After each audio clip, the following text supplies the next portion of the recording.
Baik pemirsa Umat TV yang dirahmati oleh Allah Subhanahu wa taala, kita masih dalam program Tafsir Pendidikan Islam dan kita udah di segmen terakhir nih, Ustadz. Nggak terasa. Sekali lagi yang masih ingin bertanya kepada Ustadz Ali mengenai materi hari ini kita bahas mengenai tauhid, itu bisa masuk di line telepon kami di 0811 913 3000. Baik, Ustadz Alim, tadi kita membahas mengenai tauhid. Tadi sempat ada yang terpotong sebenarnya pertanyaan saya mengenai kalau kita sudah misalnya si orang tua sudah mengajarkan tentang tauhid nilainya itu kepada anak, atau kita pengen berguru kepada guru yang menurut orang itu gurunya bagus, dia mengaku dia sudah tauhid, dia sudah melakukan 3 sifat tauhid, tapi untuk melihat ciri-ciri orang tauhid itu yang sudah berhasil bertauhid itu ya? Atau belum seperti apa? Iya, baik. Tapi ada yang teleponin Ustaz nih. Oh gitu, Gak ada apa-apa, lagi. terpotong lagi jawabannya. Ini juga penting kayaknya nih. Ya, Kak, silakan. Assalamualaikum. Waalaikumsalam warahmatullahi. Dengan Ibu siapa di mana? Dengan Mita di Bulukumba. Dengan Ibu Mita di Bulukumba. Iya. Halo? Ya, mau tanya Ustaz, Silakan. bagaimana jika suami istri ini dalam hal masalah pendidikan anaknya ke depan bertentangan, misalkan yang suami ini ingin anaknya membebaskan anaknya untuk memilih sekolah di mana saja tanpa memperhatikan lingkungannya. Kemudian istrinya menginginkan kalau bisa lingkungannya itu yang Islami agar anak-anak ini bisa terpengaruh berada di lingkungan yang baik.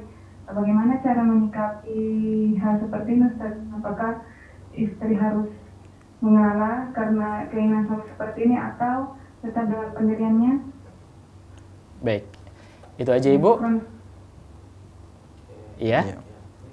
Cukup. Baik. Kayaknya udah itu ya, Iya. Ustaz. Udah Baik, paham. bismillah. Gimana Ustaz nih? Alhamdulillah, salatu wassalamu ala rasulillah ma ba'du. Jadi ketika terjadi satu perbedaan pendapat ya di keluarga. Ini sering banget sebenarnya sering ya? terjadi, itu biasa. Ya, yang namanya manusia itu kan punya pandangan yang berbeda, apalagi terkadang dari satu keinginan yang lain terjadi perbedaan, maka Allah mengatakan wa amruhum syura bainahum, hendaklah dimusyawarahkan. Ya, jadi pertama harus didiskusikan, didialogkan suami istri dari hati ke hati gitu, jangan emosional, karena terkadang emosional itu yang muncul bukan pikiran bersihnya tetapi nafsunya tadi.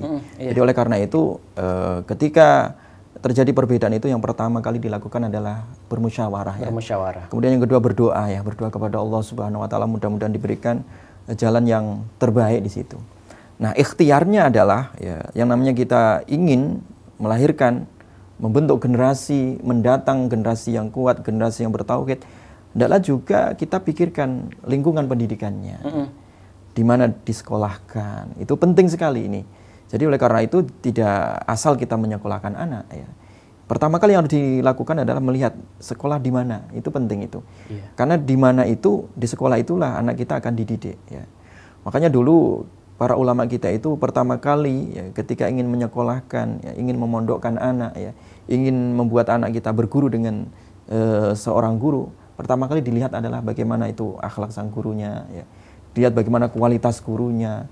Makanya dulu Imam Syafi'i rahimahullah betul-betul dibawa dari Mesir ke Madinah karena demi berguru untuk kepada Imam Malik, karena kualitas Imam Malik.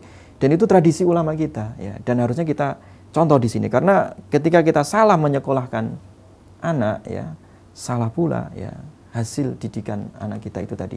Oleh karena itu yang ini harus kita diskusikan di sini ya, harus dimusyawarahkan, dan hendaknya ketika suami belum paham diberikan masukan-masukan ya dengan berbagai cara lah ya. Jadi bukan dengan emosional tadi. Jadi dari hati ke hati, barangkali suami dia menolak karena kurang tahu ya, atau karena mungkin penyampaiannya dalam kondisi emosi sehingga suaminya tidak suka di situ. Maka dicari momen yang tepat sehingga anak itu tidak menjadi korban di situ ya. Kadang banyak anak menjadi korban karena kesalahan dari kedua orang tuanya. Iya, itu benar sekali. Padahal anak itu adalah fitrah ya. Anak itu adalah fitrah, yuladu ala fitrah, bahwa dilahirkan dalam keadaan fitrah. Fitrahnya anak itu ya ingin benar tadi ya, ingin menjadi manusia yang kuat, menjadi manusia yang baik. Nah, orang tuanya inilah yang menjadikan hitam putihnya tadi. Nah, makanya oleh karena itu jadilah orang tua yang tidak egois ya. Bukan untuk ego pribadi ya. Jangan terlalu menjadi orang tua itu, anak saya nanti akan begini dan begitu dari segi materi, itu yang keliru. Yang penting kita pendidikan itu kan tujuannya menjadi manusia yang bertakwa sebenarnya. Iya benar. Kalau kita menyekolahkan anak di sebuah lembaga yang tidak memperhatikan ketakwaan, itu bukan lembaga pendidikan namanya. Itu namanya pabrik. Saya katakan pabrik. Pabrik. Iya, karena pendidikan itu bukan ingin melahirkan seorang manusia mekanik ya, tapi ingin melahirkan manusia yang punya jiwa ya, jiwa tauhid, yang memiliki akhlak yang baik sebagaimana disebutkan dalam surat Ibrahim 24 tadi itu ya. Kalau lembaga pendidikan ya, sekolah ya, ataupun kampus ya, tidak punya perhatian terhadap adab, tidak punya perhatian terhadap akhlak, itu bukan kampus, itu pabrik namanya ya. Ya, karena dia tidak punya tanggung jawab moral, tidak punya tanggung jawab akidah ya.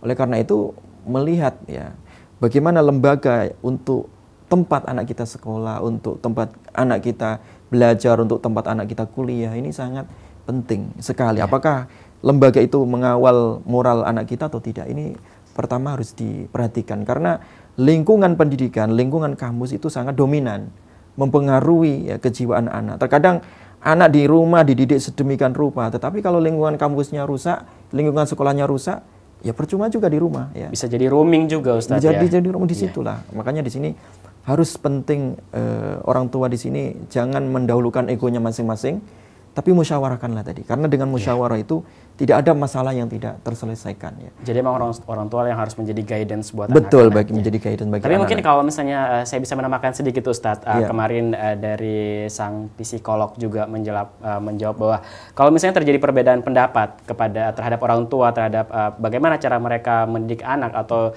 di sekolah mana mereka ingin menyekolahkan anak, si bapak ingin di sekolah umum misalnya, atau si ibu ingin di sekolah agama.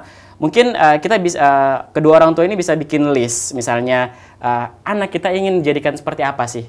Betul. Cita-citanya anak kita keluarnya seperti apa? Nah kalau misalnya udah ketahuan keluar seperti apa, si bapak misalnya sekolah A, si ibu sekolah B, di sekolah A itu manfaatnya apa aja? Dapat yang terpenting lagi di situ, gitu ya? Yang terpenting lagi adalah fas'alu ahla dzikri in kuntum la ta'lamun. Tanyalah kepada orang yang lebih tahu di situ. Iya. Jika kalian tidak tahu. Makanya ketika masalah itu di rumah tidak selesai, tidak final, maka orang tua ini dua-duanya bisa keluar bertanya pada ustadz, kepada pakarnya, ya, kepada orang yang ahli di bidangnya, ya, yang paham tentang psikologi anak, yang paham tentang kemampuan anak, ya, yang paham tentang agama, ya.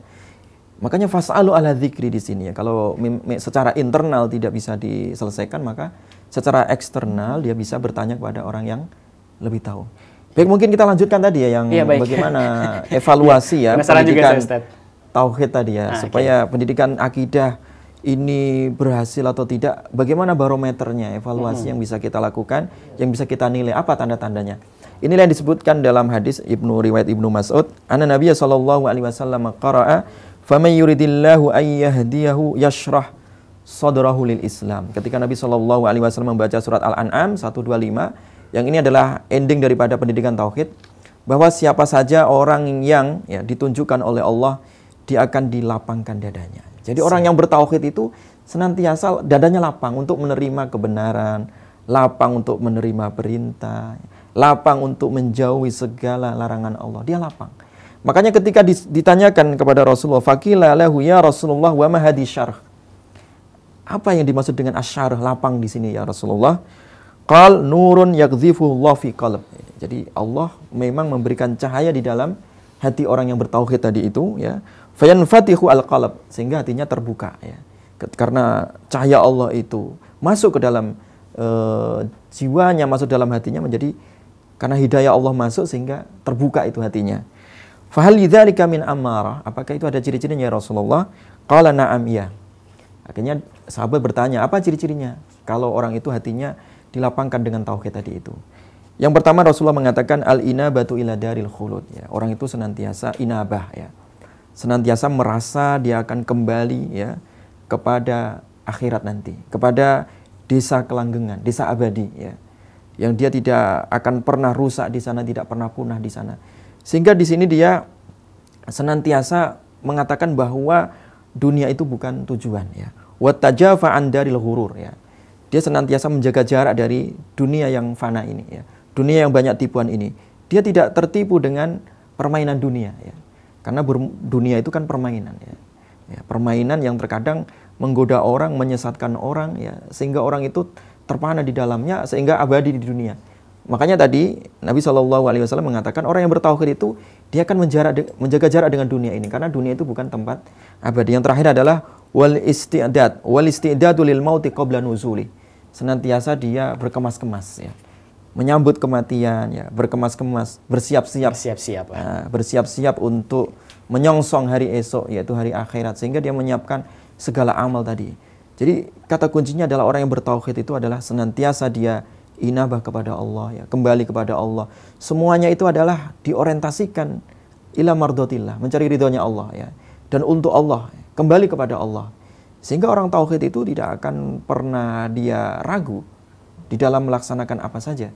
Orang bertauhid itu tidak akan pernah galau di dalam kehidupan ini, karena dia merasakan bahwa Allah Subhanahu wa taala sebagai pelindungnya ya, yang akan menunjukkan jalannya ya. Makanya disinilah pentingnya pendidikan tauhid itu tadi, karena sehingga menjadi manusia yang utuh.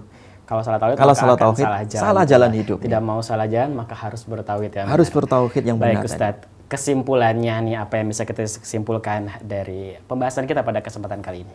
Baik, jadi pemirsa yang dirahmati oleh Allah Subhanahu wa taala, jadi inilah pendidikan tauhid ya. Pendidikan tauhid itu adalah pendidikan yang paling pertama dan utama yang harus kita tanamkan kepada diri kita, kepada anak kita, kepada keluarga kita ya. Tanamkanlah tauhid itu ya, mengkristal di dalam hati anak kita sehingga tidak pernah luntur itu akidahnya. Tanamkanlah tauhid itu ya sampai ke sumsum darah anak-anak kita itu, sehingga mereka membawa tauhid itu sampai di akhir hayatnya. Jangan sampai kita meninggal dunia dalam keadaan tidak bertauhid ya. Tauhid sejak lahir fitrah sampai mati pun adalah dalam keadaan tauhid ya. Dan tauhid itu harus senantiasa kita implementasikan di dalam kehidupan kita. Kehidupan dengan tauhid itu ibarat kehidupan dengan pohon yang begitu rindang, yang begitu banyak buahnya, yang kokoh ya akarnya, yang menjulang ranting-rantingnya, yang membawa manfaat kepada seluruh alam ini, Allah di dunia ini. Sehingga orang yang bertauhid itu adalah orang yang senantiasa membawa manfaat dan bukan membawa kerusakan di situ. Baik, pemirsa Umat TV yang dirahmati oleh Allah, bahwa sejatinya orang yang bertauhid adalah orang yang kokoh imannya, seperti sebuah pohon yang akarnya kokoh ke bumi dan juga rantingnya menjulang tinggi ke langit, dan buahnya sangat bermanfaat untuk siapa aja dan tanpa ada musim. Jadi berbuah setiap saat. Insya Allah pembahasan kita pada kesempatan kali ini bisa menjadi bermanfaat untuk kita semuanya tentunya, dan apa-apa yang sudah disampaikan oleh Ustadz tadi bisa kita langsung kerjakan, semoga bisa kita langsung amalkan, jadi bisa langsung diaplikasikan dan bisa langsung bermanfaat seperti itu. Insya Allah kita menjadi orang-orang yang tauhid dan juga kita bisa meninggal dalam keadaan bertauhid insya Allah ya. Baik, Ustadz Alim, terima kasih banyak atas penyampaiannya pada kesempatan kali ini. Baik. Ya. Saya juga sambil belajar di sini. Alhamdulillah. Ya. Insya Allah kita akan berjumpa lagi dalam program berikutnya ya, di episode selanjutnya di Tafsir Pendidikan Islam pastinya, yang akan terus menebarkan kebaikan. Saya Dara Desa pamit. Wassalamualaikum warahmatullahi wabarakatuh. Waalaikumsalam warahmatullahi wabarakatuh.